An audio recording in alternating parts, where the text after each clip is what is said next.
Chuckloaf, 1200 Films Podcast, and this is the Sasquatch special.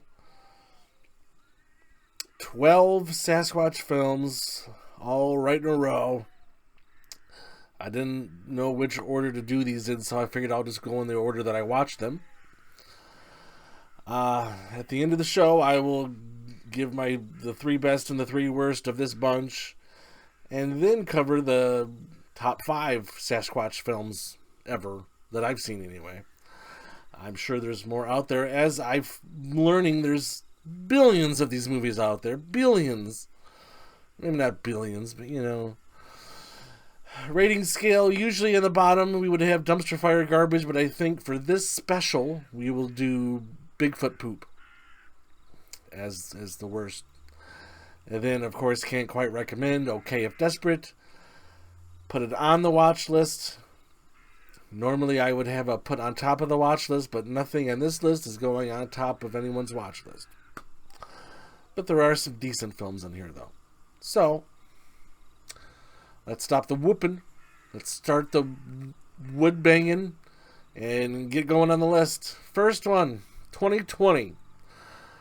The Dark Divide. According to Rotten Tomatoes, a critic rating of 93%, an audience score of 60.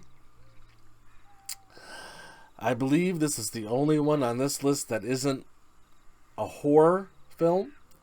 It's a drama comedy with elements of horror. Warning, the first half hour is a whole lot of not much. It's based on a true story of Robert Pyle, who is like the go-to man for butterflies. I guess he's done some books.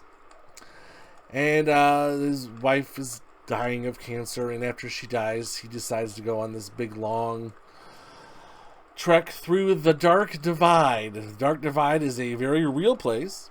It is the largest roadless area in western Washington state. And you can spend a couple of weeks, or however long it takes, to hike right through it. There's little trails in there. And that's what this guy decided to do. And is looking for more butterflies. And while that was going on, he had some encounters with something else. And that's the movie. And yes, first half hour is pure Lifetime channel nothingness. And then it gradually gets better. And then it gets interesting. Definitely put it on the watch list. Next one. 2012, Embedded. There's nothing on Rotten Tomatoes about this. IMDb has it as a 5.6 out of 10. So these people are going missing in this little town next to wherever. So they decided to get a group of people together. Sheriffs, some cops, some reporters, and some people that are just, we'll call them alt-right wingers. Know a lot about guns. And so about a dozen of them, at least a dozen of them, go out there to go look for these missing people. Because you got to have a kill count in a good Bigfoot horror movie. And that's what they're out there for. And the Bigfoot, I guess there's multiple Bigfoots, are pure out of Jim Henson's Muppet World. This Bigfoot should be a Muppet character. I could see Cookie Monster talking to this Bigfoot. So I don't know who created this Bigfoot or where it came from, but this is what they had to go with. But as a movie, it is not bad. It is lost in the woods with Bigfoot after them. And they're dying one by one. Okay if desperate. It was fine. 2006, Abominable. Critic rating 69%, audience score 41. Oh, how to describe this one? This handicapped guy is in this house. It's like a getaway little village, and his nurse, caretaker, whatever, is living with him. And there's this group of girls moving across the pathway there. And Bigfoot's roaming around, and he's trying to warn them girls about, don't go out there, Bigfoot will get you. It does have a good kill where Bigfoot rips the guy's face off. That was fun. It was nice. But overall, as a movie, definitely nothing special. Can't quite recommend this one. Next one. 2013 Throwback. There's no critic rating on this and an audience score of 12%. When I heard this was from Australia, I got excited. Australia makes great horror movies. They should do great with a Sasquatch. No. Nope. Not so much. Not this time. These two dudes are out there looking for gold, and there's this forest ranger woman, and then there's this, I want to say, suspended undercover cop who's pretending to be a Sasquatch, trying to figure out why people are missing out there. Why? It's bizarre. The actual Sasquatch is hardly in this movie. It's just a bunch of other stuff. Definite Bigfoot poop. Don't watch this. Next one. Oh God. 1980 whatever. Demonwarp. No critic rating on this. Audience score of 29%. I'm surprised it's that high. This co-starred George Kennedy. George Kennedy was from the Naked Gun movies. He was the sidekick to Leslie Nielsen. It was nice to see him in this film, even though he is the star. He was only in it for the first 45 minutes. The first hour is the most basic, nothing special Bigfoot film. And then it's like they made the film and then they realized they didn't have enough footage, so they decided they had to go back and add another half hour. But they made it really, really weird. And there was all this... It's like two different movies spliced into one. The second half is kind of like this alien invasion movie, I guess. These demons hiding out in a cave, and it's out there. But there was one priceless scene.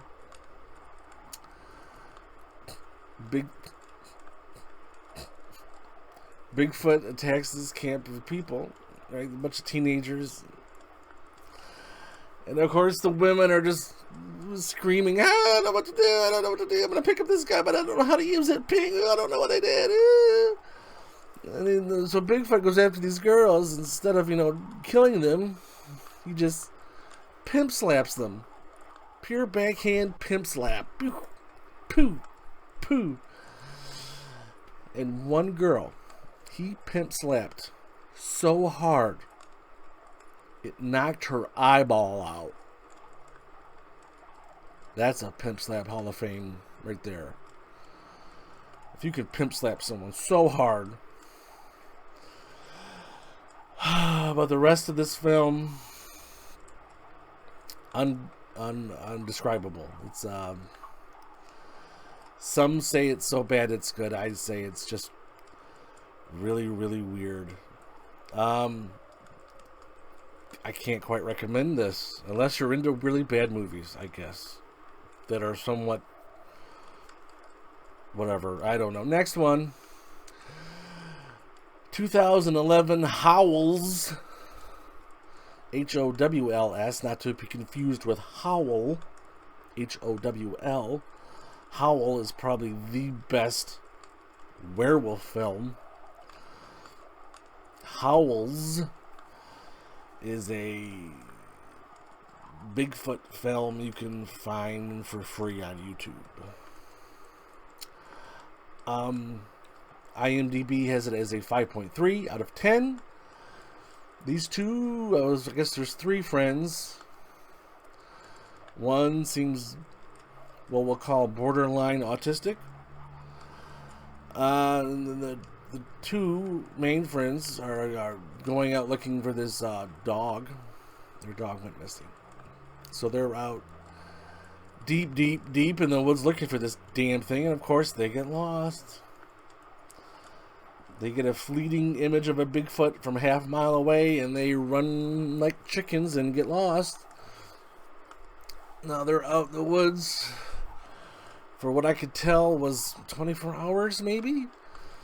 And no mentioning of I'm hungry or I'm tired. They're just power walking. Okay, let's stop and sleep. Wake up, power walking. Oh, Sasquatch nearby. Gotta keep going. Power walking. Not very realistic. Then they just, but for what you should expect for free on YouTube, this wasn't super horrible. I guess, okay, if desperate. I guess. Next, 2010, Nightbeasts. No critic rating, audience score of 94. I don't believe that number either. IMDb has it as a 6.4 out of 10. That's a bit more realistic. This stars Zach Galligan from the old Gremlins movies that came out 20-some years before this movie. So he's got a little 12-year-old boy. They're going on this little camping trip in the middle of nowhere, of course. This little boy is the worst actor. The worst. I should stop the show and find his name, but I'm not. I don't have the energy. I've had a liter of Mountain Dew, but I still don't have the energy to find this boy's name. No matter what was going on, this boy looked like he would rather be anywhere in the world than on this film set. He looked so disinterested. He looked like his parents forced him to do this, or else he'd be back breaking chores for a year. So Zach Galligan and his boy, who's disinterested in everything. Kitty, shush! I'm doing a Bigfoot special. God damn it. And then there's a Native American ranger, and there's these people that run a little gift shop, and these Bigfoots. There must have been 100 of them out there. And they're just getting gunned down left and right like nothing. Like just enemy shoulders in a most generic war film. They're just coming after this cabin, and they're just picking them up. Bam, bam, bam, bam, bam. There's like a pile of dead ones. Dead Bigfoots. Like, what? No. What is this? Didn't make a lot of sense to me, but I got through it. For that, I guess it's okay if desperate. Yeah. Next one, 2012 Eaglewalk. This was a short film, about 30 minutes. You can find it on YouTube. And you know what? One of the better looking Sasquatches. I mean, this looks like what a Sasquatch would look like, or should look like in all these films. So for a short film, good job there. And it looked like a real film, just short. Wish it was longer.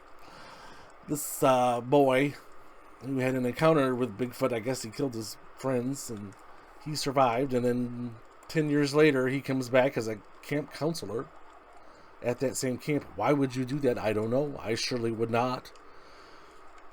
I would work at Burger King before working at the camp where Bigfoot killed my friends. But, you know, that wouldn't make for a good 30-minute movie to find on YouTube. But actually, it's not a bad little film. Eaglewalk. Okay if desperate. Next one. Oh, God. 2020. Alone with Bigfoot. IMDb has this as a 3.6 out of 10. This is the lowest of the low. I guess when watching this film, the budget was maybe $5,000. I checked. 10 grand. It's not far off. I know it's half, but still, I knew it was a low budget film. And this film shows it in every way. I've seen films with a $300 budget that were good because the acting was good and they knew what to work with. This was just all bad. Acting, writing, the Bigfoot, everything bad. So Bigfoot kills this guy for no reason, who just hanging out on his porch. So as family and friends, I just decided to go after it and kill the Bigfoot. And that's this film. Horrible, horrible, horrible. 2012, Bigfoot. That's the title, Bigfoot. No critic rating, audience score of 11%. If we're trying to figure out which Bigfoot movie this is the one with Danny Bonaducci and Barry Williams from the Brady Bunch show. Also co-starred Alice Cooper. I can see what this film was trying to go for. This was trying to be like a Sharknado with, you know, cheesy special effects and over-the-top everything with a bunch of cameos from F-level celebrities. It tried and it failed. The Bigfoot, it varied from 15 feet tall to sometimes, I swear, 50 feet tall. And even the footprints they couldn't get right. The footprints would sometimes be like 3 feet long, and sometimes they'd be 10 feet long. And there was only one. There was only one Bigfoot. And some of these scenes, it would sneak up on people. Even though this thing is the size of a dinosaur and makes all kinds of racket. And you could hear it a mile away. Boom, boom, boom, boom, boom. And they're like, where is it? I don't see it. Then it's right on top of them, squishing them. What? The forest isn't that wooded. You should see it coming. And they unload so many bullets in this Bigfoot, you almost feel bad for the Bigfoot. It's like, Jesus, enough. Kill him. He's done. Definite Bigfoot poop. Next one, 2018 Primal Rage. Again, no critic rating, audience score of 39. I don't know how I missed this film. I think because the video cover looked very similar to a movie called Animal, which came out a few years before that. So I thought maybe I've already seen it, so I didn't watch it. So then I found out that Primal Rage is a Bigfoot movie, so I was like, maybe I haven't seen it. So I started watching it. Sure enough, I've never seen this. First 10 minutes, they're stumbling across this guy who's been completely mutilated by a Sasquatch. His face bitten off, his mostly bones, but somehow has one breath left in him. But yeah, this couple get into an accident. Well, I guess, yeah, the Bigfoot. How did they get lost? I don't remember. Okay, they stop to look at the dying guy. I don't remember. Anyway, they got lost in the woods. Bigfoot pushed their car off then pushed the car off the cliff. Then, Jesus. Then the couple stumbled across these hunters. There's about 8 of them. And they are the biggest, most stereotypical, over-the-top douchebags. It was a bit distracting. But, there's a lot of things about this film that were a little distracting. It had, you know how most films have a montage going into the final act, the final showdown, if you will. This has the most bizarre montage leading up to a final act that I've ever seen in any film ever.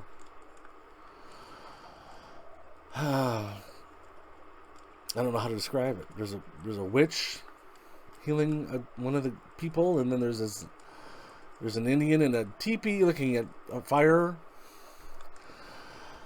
Oh, and that witch. That witch is...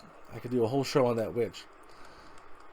So this witch is fixing up this guy so we can go back out. And this witch looks like something straight out of hell.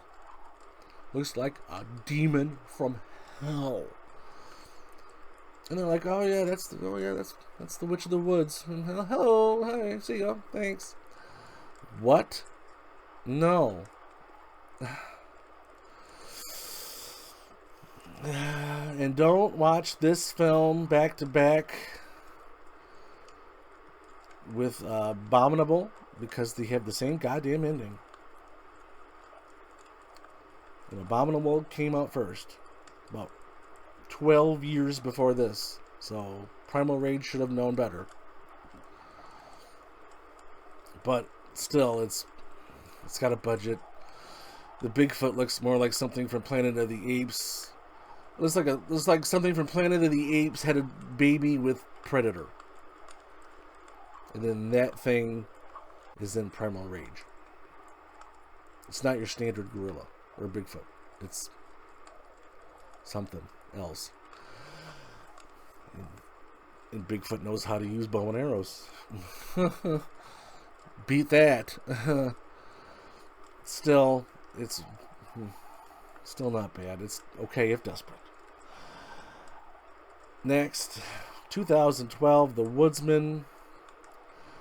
IMDb has it as a 4.5 out of 10. When I found this on YouTube, the caption underneath it says, "Best Bigfoot film ever made." No. Best Bigfoot film ever made that you can find for free on YouTube? Maybe. So it's about this guy who's a short little guy. And, he's like a survivor man. He does these videos. He goes in the middle of nowhere and records everything he does. And of course, the first, we'll say 35 minutes of this are nothing. Nothing. Just him walking through the woods. Oh yeah, these are the kind of trees and these and this and these rocks over here. It's nothing. It's boring. And then finally, the Bigfoot encounters happen. And I will give credit, one of the better looking Bigfoots in all of these movies was in this film. They did a good job there. Especially when it was in the cave. Other than that, you couldn't really see it very well, but in the cave you could. Excellent job.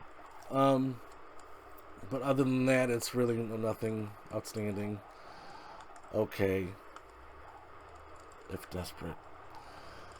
The best three of this bunch, obviously Dark Divide was number 1. Primal Rage, number 2. And then 3 distantly from those were Nightbeasts. The 3 worst, obviously, Alone Bigfoot was by far the worst. Demonwarp, and then the Bigfoot one with Danny Bonaducci. It was the 3 worst. Now the 3 best all time, my opinion. Number 1, Exists, found footage movie made by the director that did Blair Witch. That's something. Hey. Number 2, Letters from the Big Man, a non-horror Bigfoot movie. Nothing wrong with those. Number 3, Legend of Boggy Creek, kind of a docudrama back from, I think this was made in the late 70s. Based on encounters at the Boggy Creek area down in Arkansas, I believe. Harry and the Hendersons, number 4. 80s comedy, another non-horror. It's been a while since I've watched that. Probably should revisit. And then, you know what? Number 5, The Dark Divide. It made my top 5. So, that's that. I have seen Willow Creek. Did not impress me. Even though the star of that Willow Creek is now doing a reality Bigfoot special called Expedition Bigfoot, which is pretty impressive. Even though I've heard some things on it aren't on the up and up. Wink, wink. But it's still a fascinating little show. I have seen Sasquatch Mountain with Lance Hendrickson. That was fine. I have seen Hunting Grounds. That was fine. But if there's any other ones that I need to see or think I need to see, then put them in the comments below. Either I've seen it or I haven't. I'll let you know. And if I haven't, I'll watch it. I'll probably do another one of these Bigfoot ones. Meatloaf, who just passed away. One of my favorites. Probably my favorite singer. He did a movie called To Catch a Yeti, where him and his little midget handler caught this little tiny Yeti, and then he took it back to the big city, then it escaped. And the little Yeti made best friends with this little girl, and the little girl tried to keep it from Bigfoot and his little assistant, and that movie is bad. Real bad. If you're into... I know Riff Tracks covered it, and quite well too, but if you're into really bad movies with Bigfoot, To Catch a Yeti needs to be optioned. But yeah, so that's it. That's all I got. Fun as this was. Boy, this show was long. So until the normal shows return, I'll see you later. Whoop whoop.